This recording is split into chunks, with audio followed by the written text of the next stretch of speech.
Don't know how things are going to change. I've had a vision of the future. Balance changes are coming. Don't worry. Season 10, things are going to ramp up. It's going to be great. It's peak game design. I've seen it. Hiya, it's your friend SB here. Look, I'm not claiming to be a psychic or anything, but you do need to listen to me because I speak only the truth. A bit ago, I did a video where I ran this exact costume on Denki, but now we have an all new kind of Denki. And so, I am revisiting this build to show off how it plays with technical Denki. I've made a few changes, mainly that I have swapped out Revenge Support for Divine Protection. Getting levels is a very useful thing for both Denkis, and that box opening speed is of great use throughout the entire game. Not just the first box of the game, but all the ones that come after that. Sitting on a box for a long period of time leaves you vulnerable, so it's of great comfort to know that you can just run in, grab the loot and run out. As for Wall Runner, there's some really great benefits to running up walls as Tech Denki. For starters, if you want to be a bit of a sentry gun, you'll want to get to a good vantage point.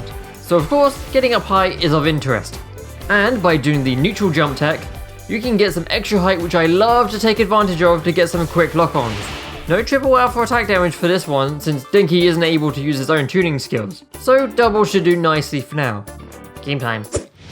Okay, so for today, the games I've got we're going to be looking at a more strategic showcase of Tech Denki, which is what I would like to be doing with most of the videos, because I am a fan of the strategy and the tactics. If there's one thing you should know, I enjoy some tactics.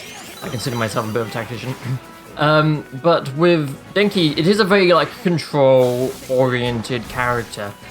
I think initially when he released, there were people that compared him to Tech Derby, saying, oh, this is the kind of character Tech Derby should have been. But he does actually serve a different function to Tech Derby, because Derby is going to be controlling a more central area. We've got a Derby on our team here, and there is a particular building that we're going to be playing around most of the time. Whereas Denki, I can move around a lot. There's a box spawning nearby, I'm going to run over, I'm going to grab that loot, and then I can run back. Of course, I've got the box opening speed, which allows me to do so very easily. And I'm going to be very selfish with the loot as well.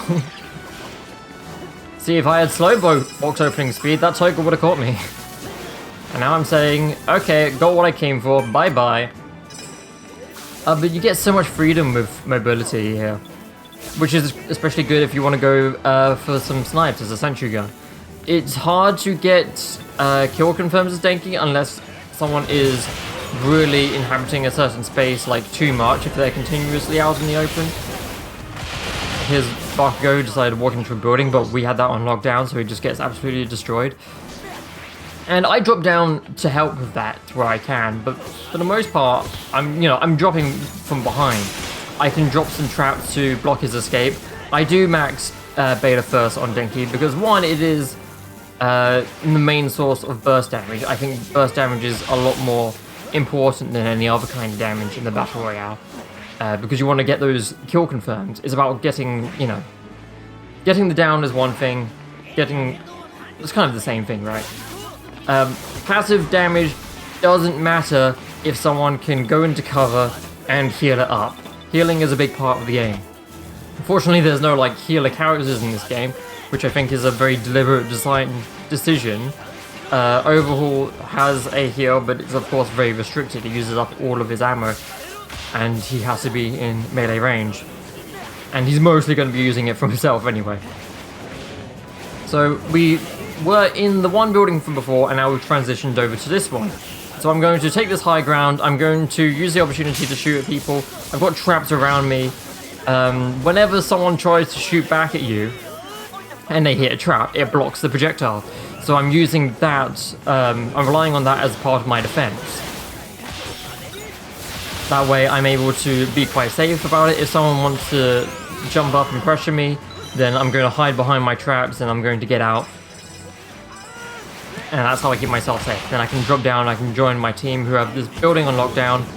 So there's always a safe place for me to retreat to. That's the great thing about working with control-oriented teams.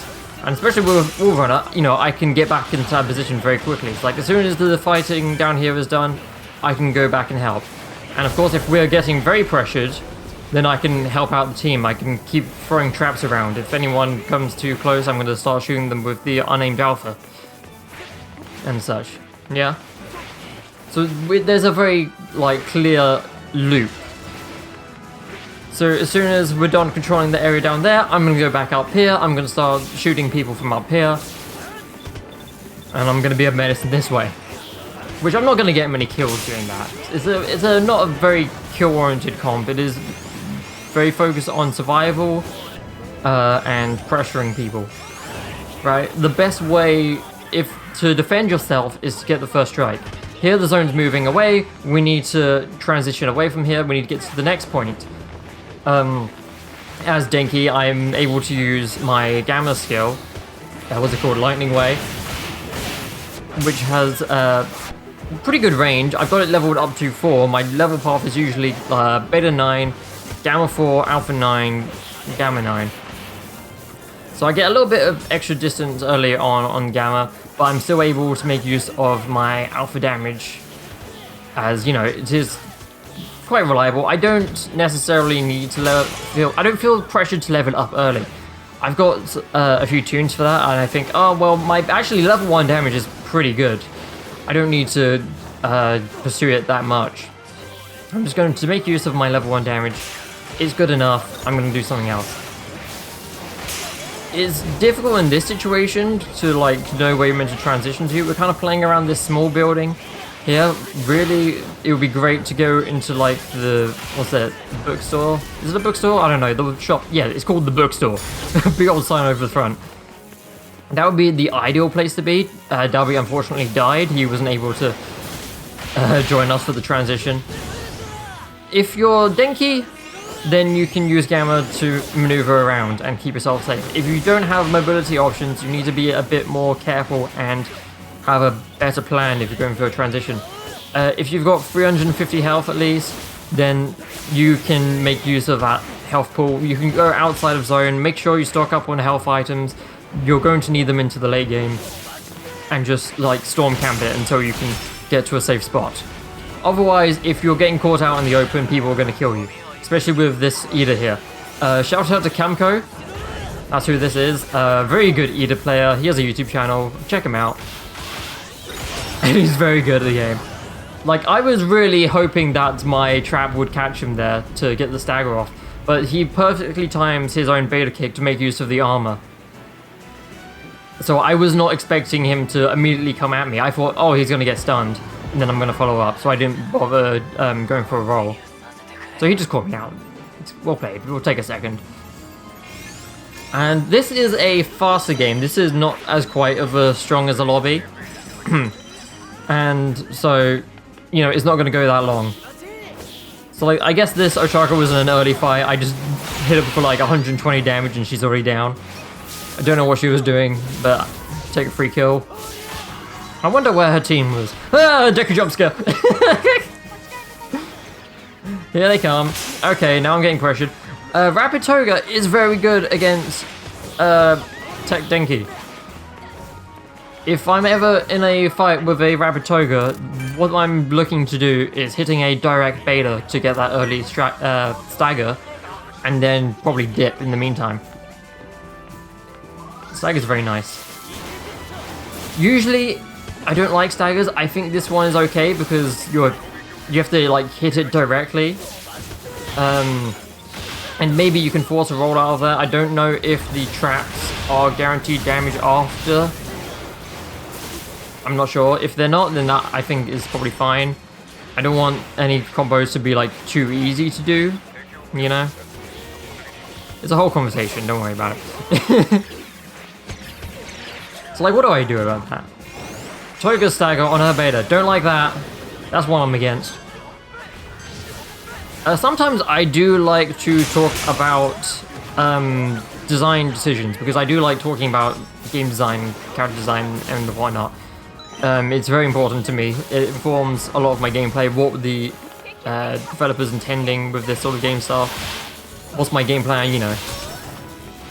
See, in a duel situation, getting beta is very good. My alpha is not reliable damage.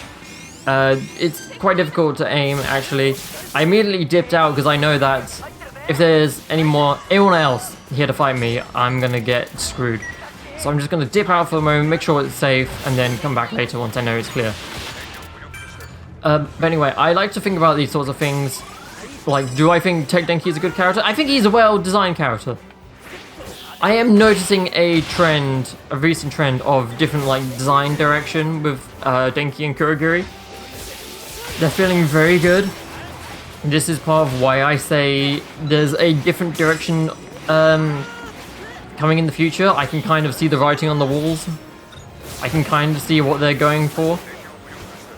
And for the most part, this character feels good. There are things that I would nerf about it, because, I mean, when you talk about nerfs, it's about, like, I would nerf the whole game at once. I would change a lot of systems that would affect a lot of people.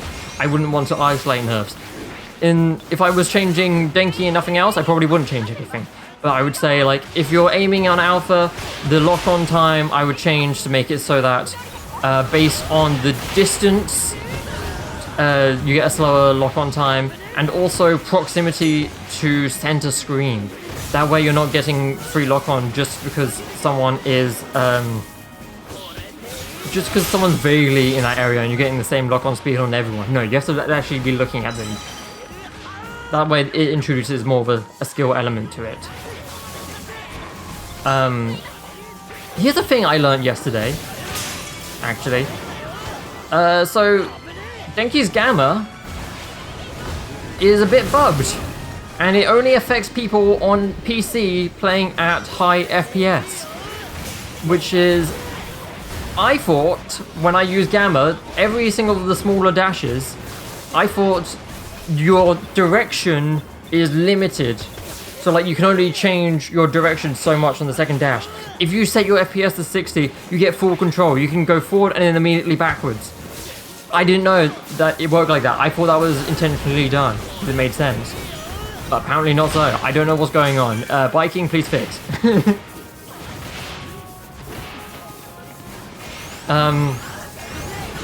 So yeah, this has not been a very control-oriented game. Look how large the zone is still, and we're down to the final two teams.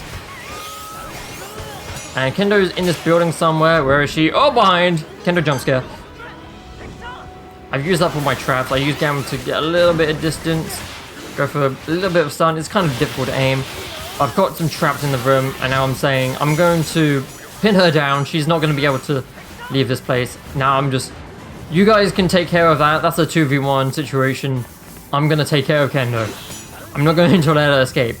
And team heals are also important. If you let someone do whatever they want freely, then they might go for a team heal and help out their team in that way. By keeping my eyes on Kendo, she can't do anything. It might not seem that I'm doing much to help my team. Like they're off doing their own thing. I'm off doing my own thing. But I am definitely helping by denying the team heal. I even got a team heal off myself, because my traps are doing a lot of the work for me. So I'm just back here. There was who was it? Kirishima? He's somewhere back there. I have no idea. I didn't have a sight on him. So I'm just gonna do a team heal. Why not? Looks like Aizawa is fighting him right now. Looks like it's good. And it is. It's fine. So, thank you for watching this video. I hope it was good. I liked the direction of the video. I would hope to have videos in this direction in the future, but it's the kind of state of the game. Not solo queue is absolutely hell, especially if you have more specific strategies. This is why I want that crossplay, man. Improves the quality of games so much. But anyway, I will see you in another video. Thank you very much for watching. Please look at the communities, Discord, subscribe to the channel, Twitch channel, and I will see you in another video. Bye bye!